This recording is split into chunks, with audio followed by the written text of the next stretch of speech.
Oye, hablemos de una de las aspectos que tiene todo esto, una de las derivadas, una de las consecuencias, que es una eventual acusación constitucional contra el ministro de la Corte Suprema, Jean-Pierre Matus, que ha ido tomando fuerza en el Congreso Nacional. Al juez se le cuestionan las conversaciones que mantuvo con el abogado Luis Hermosilla antes de llegar a la Corte Suprema, en las que parlamentarios han apuntado a un posible tráfico de influencias en su nominación.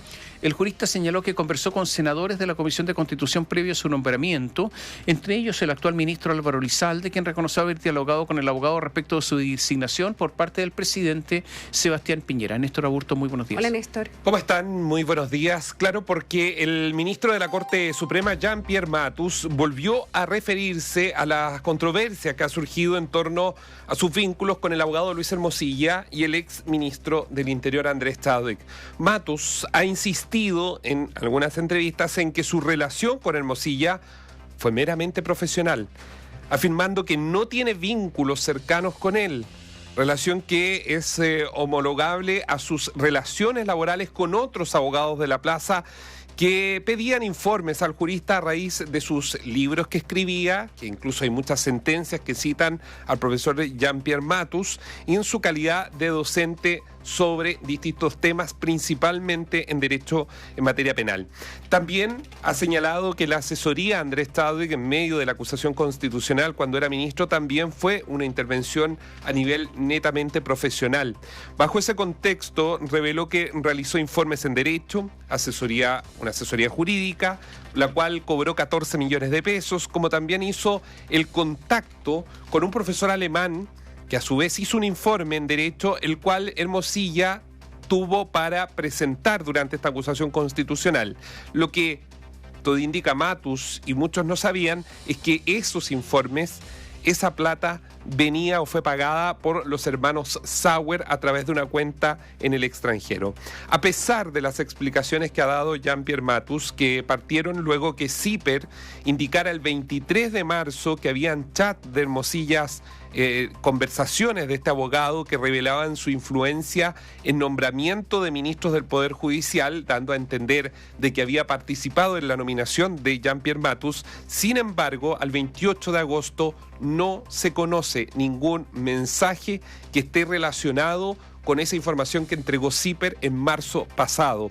Al contrario, luego CIPER sacó otro reportaje en que lo tituló "Los chats de Hermosilla con el ministro Matus, participación en la defensa de Chadwick y solicitudes de confidencialidad", alejándose ese titular del primero que había establecido CIPER. Sin embargo, en el Congreso sigue tomando fuerza la acusación constitucional contra el ministro de la Corte Suprema, que está impulsada principalmente por la bancada de la Democracia Cristiana. El diputado de ese partido, Derrick Aedo, afirmó que están estudiando los antecedentes para respaldar esta acusación en contra del ministro Jean-Pierre Matus.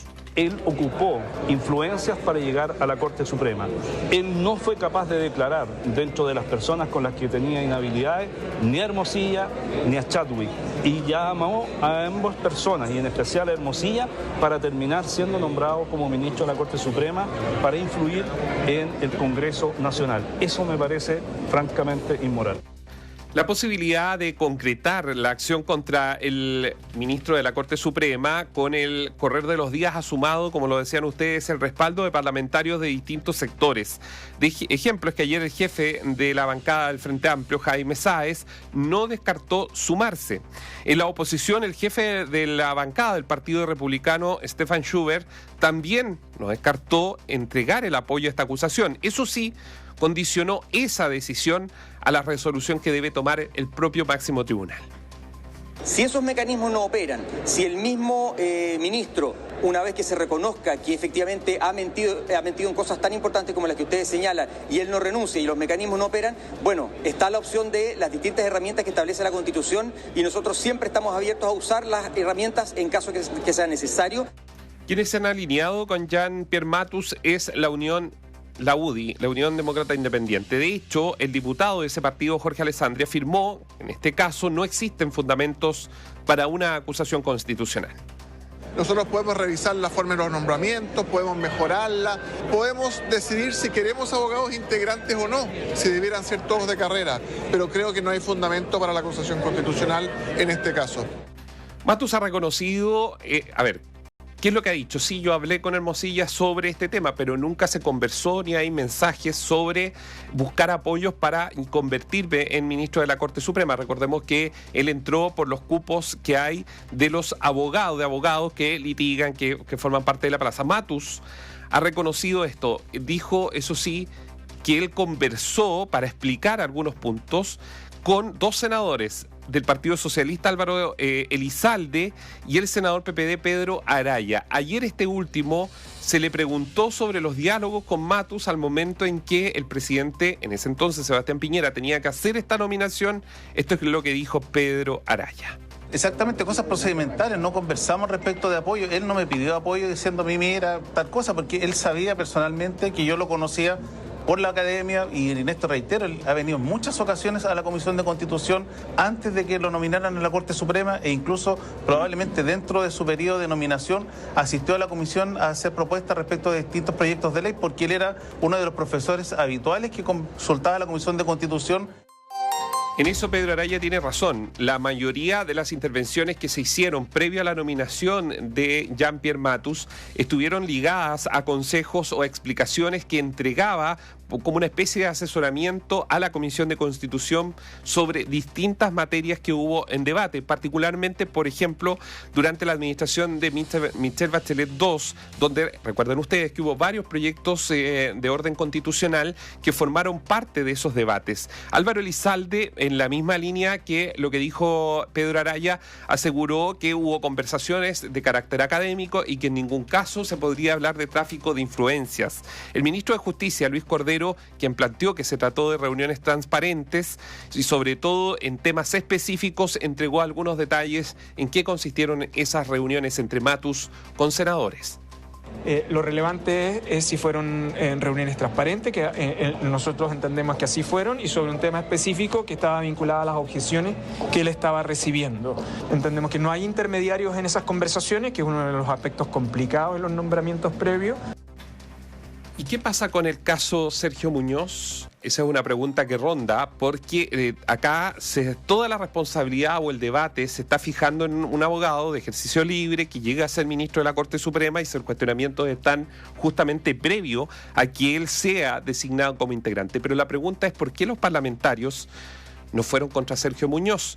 En condición de que el caso de Sergio Muñoz y su hija, Graciel Muñoz, es de principio a fin el caso perfecto para una acusación constitucional. ¿Por qué? Porque la acusación contra Graciel Muñoz, hay 2 aspectos en esto para los auditores que no recuerdan esta historia. Hace 2 años, la hija del máximo de uno de los ministros más reconocidos de la Corte Suprema, como es el ministro Sergio Muñoz, estaba comprando 2 departamentos a la inmobiliaria Fundamenta en la comuna de Ñuñoa. Sin embargo, todos sabemos que ese proyecto se judicializó y comenzó una larga espera. Esto, previo a que nosotros sepamos todo esto que yo les estoy diciendo, que se iba a judicializar y que esto podía tomar cierto tiempo, Graciel Muñoz contactó a Valentina Riquelme, ejecutiva de ventas de la inmobiliaria Fundamenta, y a ella le dijo que quería recuperar sus abonos que había hecho al proyecto inmobiliario en Ñuñoa, ya que presuntamente sabía del resultado de una sentencia en que participó su padre y que representaría y que retrasaría, la entrega de los inmuebles. Textual está esto en una acción presentada ante la misma Corte Suprema de parte de la inmobiliaria Fundamenta. Abro comillas. Este proceso puede durar años y no creo que quiera ni pueda esperar tanto.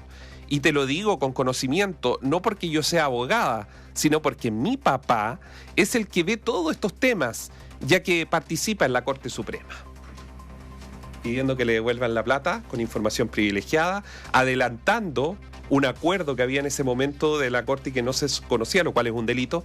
Entonces la pregunta es, está bien, lo de Jean-Pierre Matus puede entrar dentro de un debate político, pero no han aparecido chats, entendemos que no existen en la búsqueda de la Fiscalía los chats que estén directamente relacionados, él con Hermosilla poniéndose de acuerdo para, como lo dio a entender el 23 de mayo CIPER, sino que luego lo que se conoce son los chats con Hermosilla por la acusación de Chadwick, pero no de buscar apoyos para integrar el máximo tribunal. Mira, Néstor, yo diría algunas cosas. Cuando alguien es elegido ministro de Corte Suprema o está postulando, ¿qué es lo que uno quisiera? Porque lo hemos dicho acá, ¿no es cierto? Que haya un examen exigente por parte del Senado. O sea, que en esas audiencias que son públicas, donde se hacen preguntas a los postulantes, que son abogados externos o ministros de Corte, de apelaciones que quieren llegar a la Corte Suprema, que sea una conversación intensa desde el punto de vista de los contenidos. Eso no se produce, es casi una cuestión formal. ¿Y por qué no se produce? Porque ya hay un acuerdo, porque parece que hay negociaciones, o porque para hacer ese diálogo intenso hay que saber, y hay que estudiar previamente. Y yo creo que los senadores, muchos de ellos no saben. Entonces no son capaces de sostener este interrogatorio, al fondo eso es, con respuesta que tienen que dar los ministros. Y yo creo que todo esto es un juego, en el fondo, de máscaras. Yo haría una distinción. Si un ministro empieza a hacer lobby, es malo, para que lo designen a él. Pero los responsables de esto no son solamente los ministros, son los políticos, porque votan políticamente. Jean-Pierre Matus fue en un cupo de ¿qué? Izquierda, pues. A ver si Jean Matus fue en un cupo de izquierda. Lo que pasa es que hay sectores de izquierda que lo criticaban, pero fue en un cupo de izquierda, no es de derecha. En segundo lugar, por haber asesorado al ejército. Exactamente. Dentro de su función como abogado. Claro. En segundo lugar, imaginémonos lo siguiente, que un ministro está postulando y no hace lobby, sino que lo que da a conocer son sus antecedentes académicos, en este caso, libros publicados, una especie de currículo fundado. ¿Eso es un lobby? Yo considero que no, porque son los antecedentes que están ahí, que yo creo que los puede poner a disposición. Es como si uno le dijera a jueces de una corte, oiga, a mí me encantaría que no se quede solamente con la relación del relator, sino que tome el expediente y lo estudie. ¿Eso es un lobby? No, le estoy pidiendo profundice lo que hay en el juicio y no se quede solo con lo del relator. O sea, estudie. Yo creo que eso es legítimo. Porque si no, pedir a alguien que estudie antecedentes no puede ser un lobby. Los antecedentes están ahí.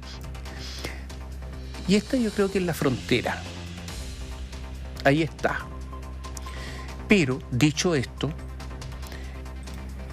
los parlamentarios saben, Erika Edo sabe, todos saben que esto es la política la que ha ensuciado todo esto. Y no quiero defender a nadie, pero esto es así. Y resulta que hoy en estos momentos el gobierno ha presentado 3 nombres para ser ministro de Corte Suprema. Bueno, ¿y por qué? ¿Por qué se ha demorado tanto el gobierno en presentar un nombre al Senado para que sea contralor o contralora? Porque esperando el momento oportuno. ¿Qué es eso del momento oportuno? ¿Por qué hoy día sí y mañana no, o al revés? Bueno, porque están en conversaciones. Porque todo lo negocian. Evidentemente. Es que eso es. ¿Cuál es el problema de Matus? Uno de los problemas que ha tenido, que a Matus lo integraron a la sala constitucional, ¿no es cierto? Así es. ¿Quién domina la sala constitucional? El juez Muñoz, Sergio Muñoz. ¿De quién? ¿A quién? ¿El juez Muñoz es cercano a quién? ¿Quién es? ¿De qué sector es de agrado el sector del juez Muñoz? De la izquierda. De la izquierda. ¿Y qué pasó con Matus, que se transformó en un disidente en la sala? ¿Disidente de quién? Del juez Muñoz. ¿Qué pasó con Matus, que finalmente se fue a la sala penal, que debería haber estado siempre ahí? Lo que pasa es que determina los cupos porque él es especialista en materias penales, pero también aquí está ese problema. Un disidente de Muñoz también lo castigan. ¿Y tú hablabas de Muñoz? Muñoz está protegido. Sí, porque nadie levantó la mano para hacer una acusación constitucional cuando... Es que hay que explicar a los auditores todo esto para que entiendan, ¿me entiendes o no? Y nadie alza la mano ¿pero por qué? Por toda esta trama, pues. Es impresionante. Es impresionante. Entonces vienen personas como Aedo que empiezan a hablar, pero uno dice, él sabe lo que hay detrás, y por lo tanto yo no sé qué hay detrás de Aedo ahora. Es muy raro la línea argumental que entrega Aedo, porque uno podría preguntarle lo mismo. ¿Y por qué el juez Muñoz no? Si una acusación constitucional de esa naturaleza política es, pero de principio a fin, lo que pasó, tráfico de influencias, ¿por qué su hija tenía que saber cuánto se iba a demorar el proceso? Su papá dice que trabaja en el Poder Judicial. O sea, el 1 más 1... Perdón, la respuesta es clara, Héctor, ¿no? Digamos las cosas. Cuando la señora Graciela Muñoz, la jueza, se fue a Italia, yo creo que ella cometió delito. que esta jueza cometió delito. Y sin embargo no pasó prácticamente nada cuando la sancionaron, simplemente una amonestación privada. Esta es la protección que hay. Perdón, jueza que dijo... Perdón que me ría a ver que esto saque. La hija de Muñoz cometió, a mi juicio, delito. No, pero, yo insisto. Pero mire en el argumento que entrega esa jueza para dictaminar desde Italia, muy cómoda ya, dice que es para cuidar, le dice al tribunal, le dice que si ella quiere quedarse en la casa para cuidar a su madre y a su padre, que son pero eso es una adultos mentirosa, mayores. Es una mentirosa terrible. Oye, y resulta que se va a Italia y vive con el juez Muñoz, y el juez Muñoz no levantó la mano para decir nada. ¿Qué calidad moral puede entonces después hablar? Sí, todo esto es una vergüenza. No, todo esto es una vergüenza. A ver, la verdad es esa. Impresionante. Ya, Néstor, veamos cómo sigue todo esto, porque ahora comenzó esta lista política todo, y vamos a ver cómo se sigue investigando todo esto. Sí, vamos a ver cómo se suma y cuál es, si es que llega a un consenso, qué es lo que se necesita para que sea acusado constitucionalmente Jean-Pierre Matus y cuál va a ser los próximos pasos que se den en esta materia. Esto debería resolverse ya dentro de los próximos días, así que deberían haber novedades. ¿Va a haber más novedades en el caso Factop y todo eso? Sí, tienen que haber novedades. Sí, ¿no es cierto? Aquí hay momentos en la línea de tiempo que ha fijado la Fiscalía. Hay un dato que nosotros nos preguntábamos por qué se separan los RUC. En realidad, si ustedes escuchan el caso audio, la audiencia del caso audio, es prácticamente hablar de Factop, ¿no? Todo está relacionado a eso. Entonces la pregunta es ¿por quién? Bueno, porque recuerden también que aquí no sabemos qué va a pasar con el audio. Y si el audio lo rechaza y se saca una prueba ilegítima, se contamina todo el caso, ¿no? Ese es un debate que también se pudiera dar. De hecho, cuando tiene el intercambio con la jueza de garantía, Juan Pablo Hermosilla, ¿qué era lo que estaba diciendo en el minuto en que lo interrumpe? Estaba hablando de un audio que fue que Luis Hermosilla no sabía que lo estaban grabando, que es cuando lo interrumpe para decir que vayan al asunto central. Perdón, lo que dice Hermosilla además, que la Corte Suprema o que los tribunales han cambiado criterio. Eso es lo que dice. No, mira, sería un escándalo si mañana dicen esta es una prueba ilegítima y se cae todo el caso. Claro. Siempre puede correr una suerte de... Porque hoy día en este momento, perdón, 28 de agosto, cualquiera puede llegar, entrar con un teléfono y grabar una conversación y se transforma en un gran caso. No, siempre que en esa conversación haya el indicio de que se comete un delito, no, claro, porque si no está en el ámbito de la vida privada. Pues. Claro, pero si se da una confesión de un delito... A ver, si hay una conversación en que se habla garabato y esto es un escándalo, eso es privado. Simplemente el estándar es que en esa conversación no se planifica de un delito, no se planifica. Imagínate, se reúnen un grupo de delincuentes porque van a asaltar un banco. Graban eso y alguien delata y aquí está la grabación. ¿Eso es un delito? No.